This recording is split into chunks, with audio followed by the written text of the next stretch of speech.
ರಾಜಸ್ಥಾನದ ಪಶ್ಚಿಮ ಭಾಗದಲ್ಲಿ ಥಾರ್ ಮರುಭೂಮಿಯ ಅಂಚಿನಲ್ಲಿ ನೆಲೆಗೊಂಡಿರುವ ಜೋಧ್ಪುರ ಭಾರತದ ಅತ್ಯಂತ ವಿಶಿಷ್ಟ ನಗರಗಳಲ್ಲಿ ಒಂದಾಗಿದೆ.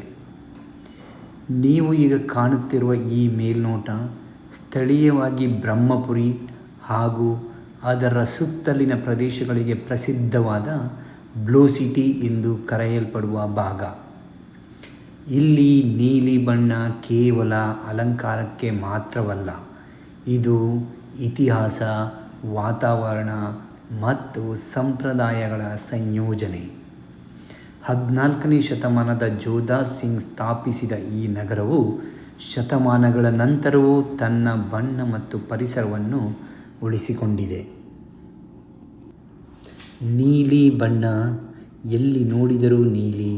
ಮೇಲಿಂದ ನೋಡಿದರೆ ಜೋಧ್ಪುರ ಒಂದು ಪೇಂಟಿಂಗ್ ಹಾಗೆ ಕಾಣಿಸುತ್ತದೆ. ಇದಕ್ಕೆ ಜೋಧ್ಪುರ್ ಅನ್ನೋದು ದಿ ಬ್ಲೂ ಸಿಟಿ.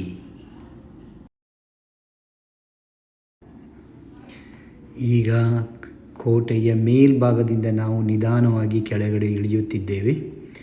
ಜೋಧ್ಪುರದ ಹಳೆಯ ನಗರವು ಉದ್ದೇಶಪೂರ್ವಕವಾಗಿ ಕಿರಿದಾದ ತಿರುವು ಮುರುವು ಬೀದಿಗಳಿಂದ ವಿನ್ಯಾಸಗೊಳಿಸಲಾಗಿದೆ.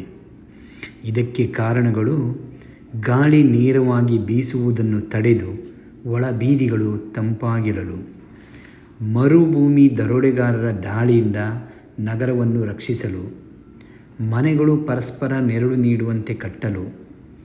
ಈ ಬೀದಿಗಳಲ್ಲಿ ನಡೆಯುವಾಗ ಶತಮಾನಗಳಷ್ಟು ಹಳೆಯ ಜೀವನ ಶೈಲಿ ಇನ್ನೂ ಜೀವಂತವಾಗಿರುವುದನ್ನು ನಾವು ಕಾಣಬಹುದು.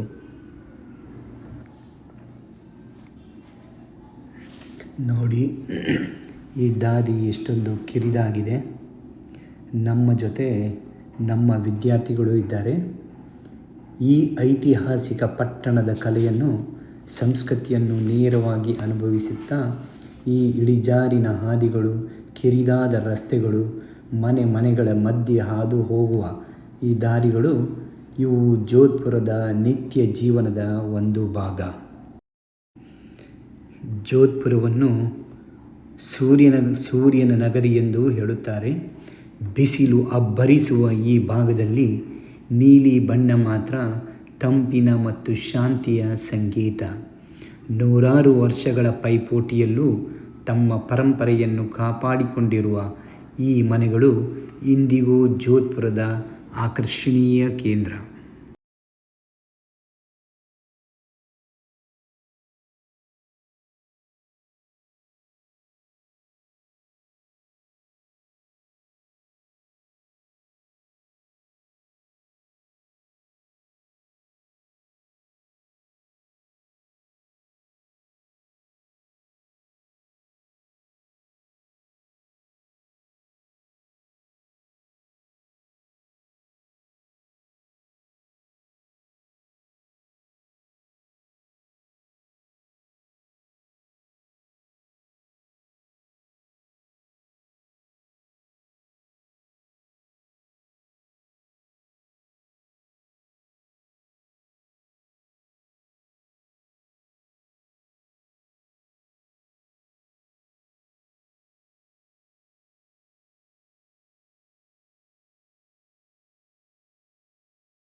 ಈಗ ನಾವು ಬಹುತೇಕ ನಗರವನ್ನು ಪ್ರವೇಶ ಮಾಡಿದ್ದೇವೆ.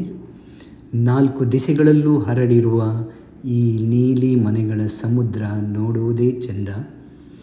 ಇವುಗಳಲ್ಲಿ ಬಹುತೇಕ ಮನೆಗಳನ್ನು ಬ್ರಾಹ್ಮಣರು ಕಟ್ಟಿರುವುದರಿಂದ ನೀಲಿ ಬಣ್ಣವು ಅವರ ಪರಂಪರೆಯ ಚಿಹ್ನೆಯಾಯಿತು ಎನ್ನುವ ನಂಬಿಕೆ ಇದೆ. ಹಾಗೆ ಈ ನೀಲಿ ಬಣ್ಣವು ಉರಿ ಬಿಸಿಲಲ್ಲಿ ತಂಪು ನೀಡುತ್ತದೆ ಹಾಗೂ ಕೀಟಗಳನ್ನು ದೂರ ಬಿಡುತ್ತದೆ ಎಂದು ಒಂದು ನಂಬಿಕೆ ಇದೆ.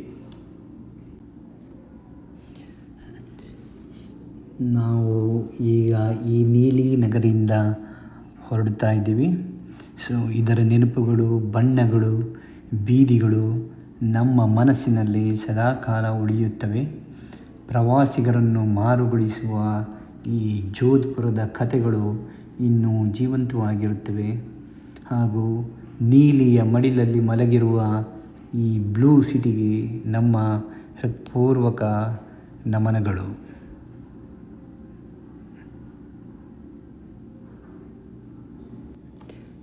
ಇದು ಜೋಧ್ಪುರ ಬ್ಲೂ ಸಿಟಿ ಯಾತ್ರೆಯ ಸ್ವಲ್ಪ ಭಾಗ. ನಿಮಗೆ ಈ ವಿಡಿಯೋ ಇಷ್ಟವಾದರೆ ಲೈಕ್ ಮಾಡಿ, ಶೇರ್ ಮಾಡಿ ಹಾಗೂ ಸಬ್ಸ್ಕ್ರೈಬ್ ಮಾಡಲು ಮರೆಯಬೇಡಿ.